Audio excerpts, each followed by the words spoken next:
Minneapolis, AP. As Case Keenum convened the Minnesota huddle with 10 seconds left, the situation staring down the Vikings was as simple as it was daunting.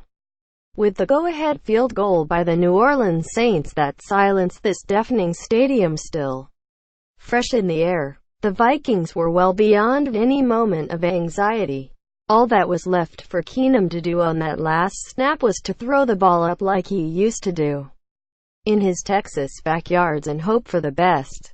Keenum completed his last-ditch heave near the sideline Sunday on the game's final play to Stefon Diggs, who slithered away from the Saints for a 61-yard touchdown to give the Vikings a 29-24 victory and a spot in the NFC Championship game at Philadelphia. At that point, "I'm just a kid throwing a football to another big kid," Keenum said with a smile. "And he just runs and scores. One more win against the Eagles, and the Vikings will become the first team to play in a Super Bowl on their home turf, instead of the usual win-or-go-home stakes. They're in a win-and-go-home situation.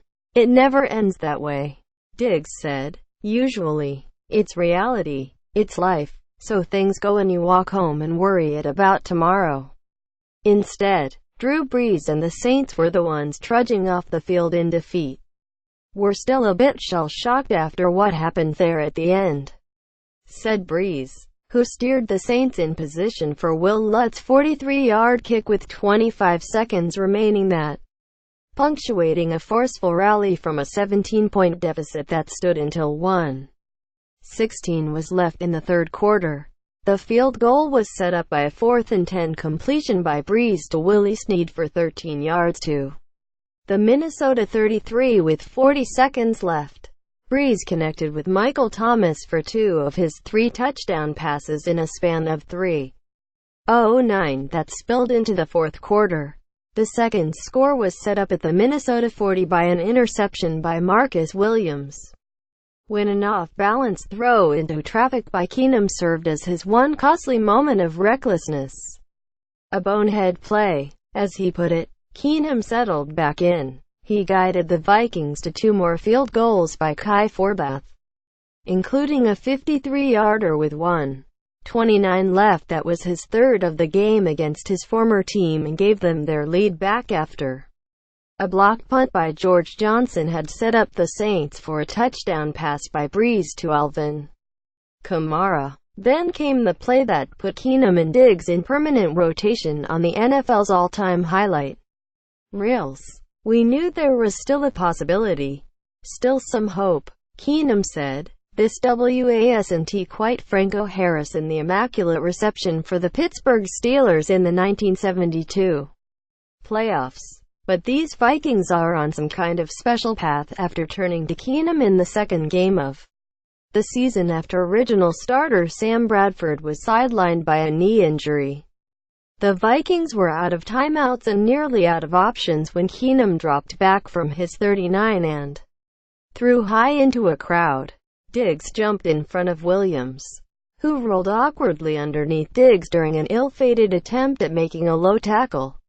Devastatingly for the Saints, nobody was behind him in the secondary, as Diggs made sure to note right before he made the break on his route during the play. The Vikings, believe it or not, call 7 heaven. Diggs kept his balance as he landed, kept his feet in bounds, and kept on running untouched into the end zone as the crowd at U.S.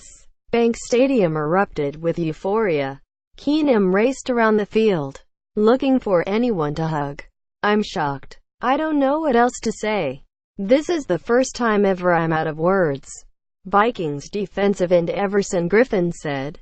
Keenum, the undrafted and undersized all-time leading passer in NCAA history who was making his first career playoff start and has long looked up to Brees, was having a hard time finding the words to describe the experience. He finished with 318 yards, going 25 for 40, with Diggs catching 137 yards on 6 catches. "A heck of a game. Wasn't it?"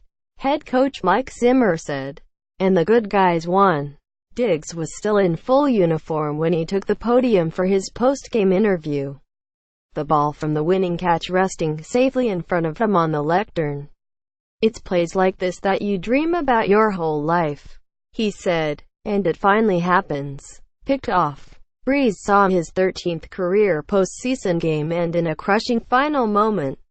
His 25 for 40 performance for 294 yards tainted a bit by 2 interceptions before halftime. One came on a leaping grab by safety Andrew Sendejo, the other off a tip by Griffin that landed in Anthony Barr's arms at the Minnesota 10-yard line.